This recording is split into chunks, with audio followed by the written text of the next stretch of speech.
Et bienvenue à toutes et tous. Et d'abord, l'histoire de nos pays respectifs à la Coupe du Monde après l'Afrique du Sud, l'Algérie et l'Angola. Aujourd'hui, nous nous rendons au Bénin. Le rapport du Bénin avec la Coupe du Monde, c'est signé Marcel Farba Maroun. Le 8 novembre 1959, le Bénin, encore appelé Dahomey à cette époque, joue son premier match officiel contre le Nigeria, conclu par une défaite 1-0. C'est en 1962 que la Fédération béninoise de football est fondée et affiliée à la FIFA. Depuis 1969, elle est membre de la Confédération africaine de football. Le Bénin se qualifie pour la première fois de son histoire pour la phase finale de la Coupe d'Afrique des Nations en 2004 en Tunisie. La marche est trop haute pour les écureuils qui s'inclinent à 3 reprises en autant de sorties face à des équipes beaucoup plus expérimentées. Au total, le Bénin n'a joué que 3 phases finales de Coupe d'Afrique des Nations, à chaque fois éliminé dès le premier tour. Au niveau international, il n'a jamais pris part à une Coupe du Monde.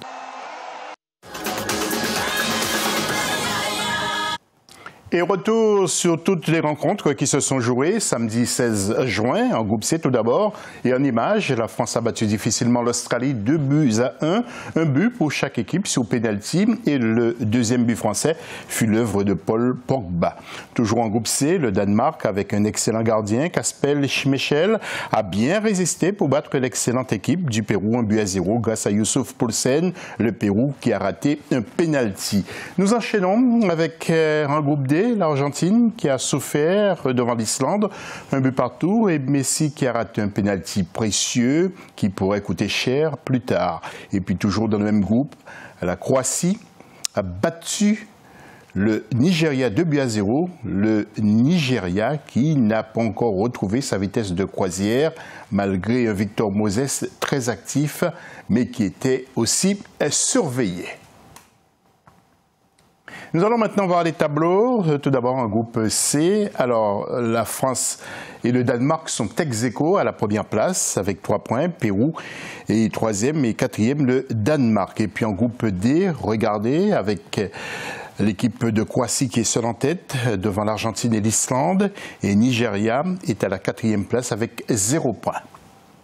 Et puis l'homme du jour, il s'agit de Neymar, l'une des pièces maîtresses de cette équipe du Brésil, comme Messi avec l'Argentine ou encore Ronaldo avec le Portugal. Blessé dans le championnat français au mois de mars, il a été se soigner chez lui au Brésil et le voilà en Russie avec son équipe. Il semble être métamorphosé et il faut s'attendre à de grandes merveilles, je dis bien de sa part, s'il n'est pas blessé donc de nouveau. Et pour ces rendez-vous du mondial, ce lundi 18 juin, plusieurs matchs au programme et une star va manquer justement. Le point avec Marcel Farba Maroun. Dernier match dans le groupe F pour le compte de la première journée du mondial 2018. Après Allemagne-Mexique disputé le 17 juin, c'est au tour de la rencontre Suède-Corée du Sud ce 18 juin à 12h GMT à Nijni Novgorod. La Suède, qui pour la première fois depuis des années devra se passer de sa superstar Zlatan Ibrahimovic, pourra s'appuyer sur son buteur Ola Toivonen. La Corée du Sud, elle, a terminé sa phase de préparation par une défaite 2-0 contre le Sénégal. À 15h GMT, la Belgique d'Eden Hazard fera face à Panama qui joue sa première phase finale de Coupe du Monde à 15h GMT à Sochi. Le 3e et dernier match de cette journée mettra aux prises la Tunisie et l'Angleterre. Le coup d'envoi est prévu à 18h GMT à Volgograd. Et puis regardez ces tableaux avec les duels. Tout d'abord en groupe F, Suède-Corée du Sud.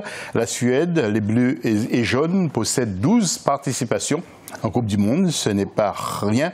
Sans Ibrahimovic, la Suède est 23e au classement mondial. La Corée du Sud, surnommée le Tigre d'Asie, 10 participations en Coupe du Monde, 61e mondial. Attention, les Coréens font un gros pressing sur leurs adversaires. En groupe G, Belgique-Panama, Belgique les Diables Rouges. Eden Hazard est le maître à jouer de cette équipe, 13 mondial, joué, 3e au classement FIFA. Et puis le Panama, première participation à une Coupe du Monde, c'est une équipe à découvrir, 53e au classement FIFA. Tunisie-Angleterre, la Tunisie peut nous surprendre, 14e FIFA. Les Aigles de Carthage comptent sur Wabi Kazri qui est rétabli. Et puis l'Angleterre, 15 Coupes du Monde jouées, une de gagnée, 16e au classement FIFA. Harry Kane sera l'homme de base.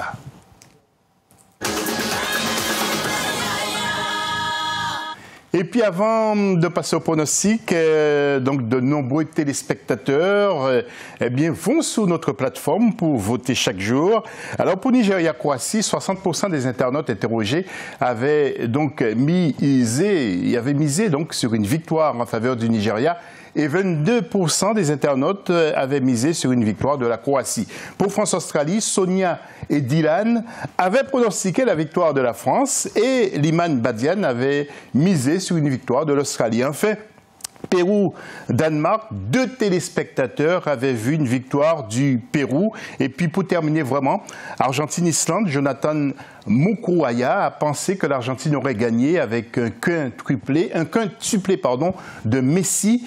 Donc continuez bien sûr à jouer avec nous en allant donc sur nos plateformes. Par exemple, pour ce lundi, il faut jouer pour le match de 12h GMT, Suède-Corée du Sud. Pour l'autre match maintenant à 15h GMT, Belgique-Panama. Et puis pour le troisième match, à 18h GMT, Tunisie-Angleterre. Facebook et Twitter, Africa 24 TV. Restez avec nous, d'autres infos tout à l'heure et on se retrouve demain à la même heure.